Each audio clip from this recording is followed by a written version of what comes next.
Every time I hear that song that we used to call our own, it all comes back again. I don't understand it, somehow I didn't see. It took me far too long to realize. The Shrink Wars, when the aisles fight back. Listen closely, you might not hear it, but retail is at war. It's not the kind you read about in headlines. It's quieter, a conflict waged in every aisle, under every fluorescent light, between what's needed and what's taken. Across the country, theft, or what retailers call shrink, has become the new crisis of the checkout lane. But this isn't just about stealing. It's about survival, inflation, policy, and pressure, all colliding in one fragile space, the store floor. Today, we're going up and down the aisles of America's newest battlefield, where technology watches, prices rise, and the human story gets lost in the data. Because retail is detail. And every missing barcode tells a story. Shrink isn't a buzzword.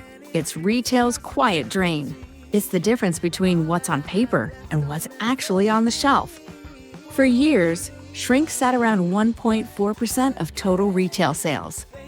But since 2021, that number has crept toward 2%, costing American retailers nearly $112 billion annually. And here's the irony.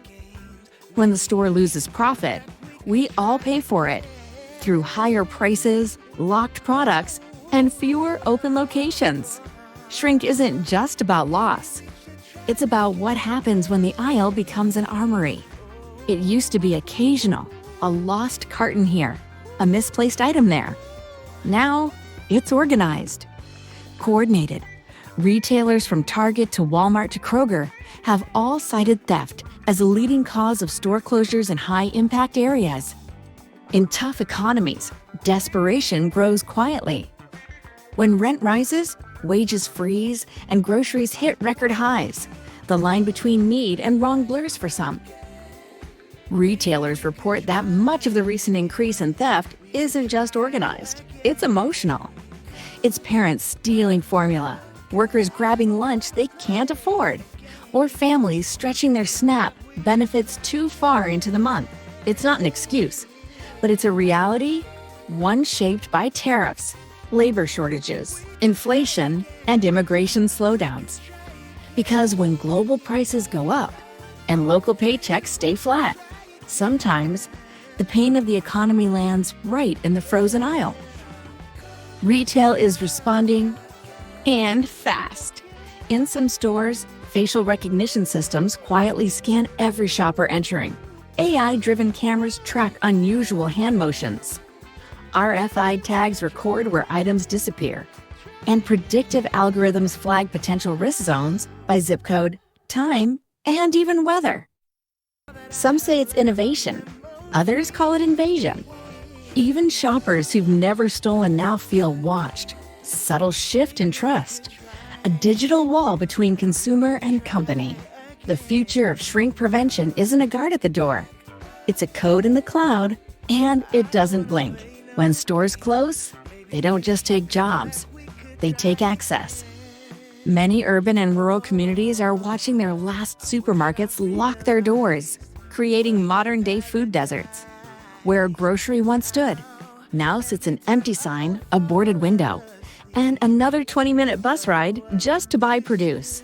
Shrink doesn't just shrink profits, it shrinks possibility, and it's hitting hardest where people already have the least.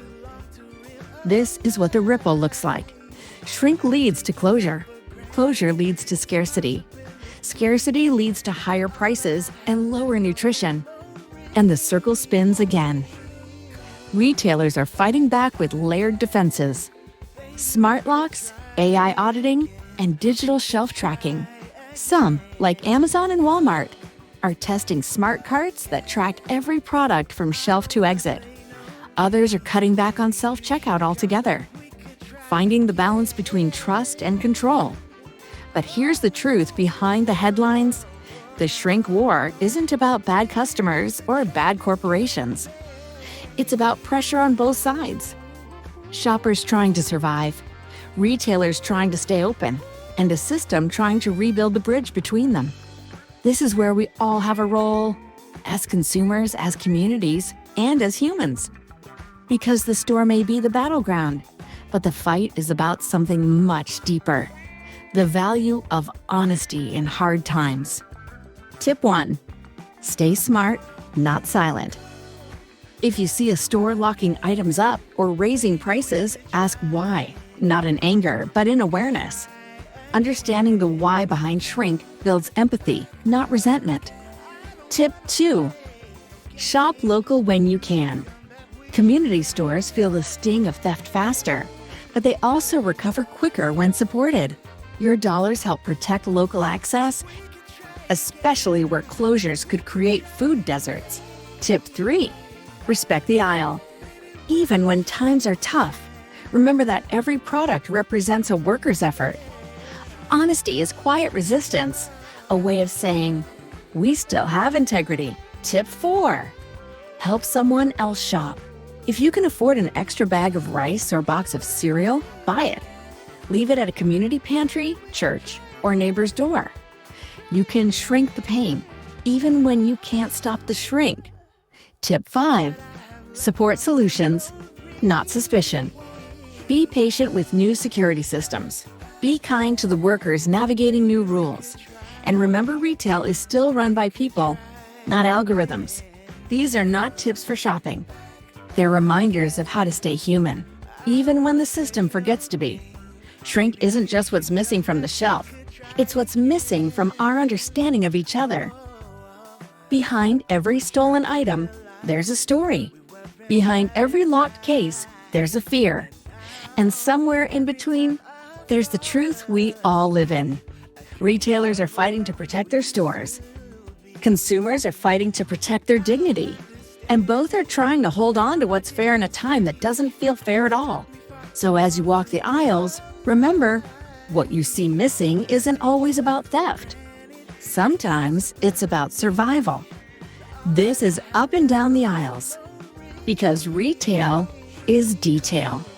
And detail tells the story of us all. That's a wrap for this episode of Up and Down the Aisles. I hope you enjoyed. Until next time, we'll see you in them aisles.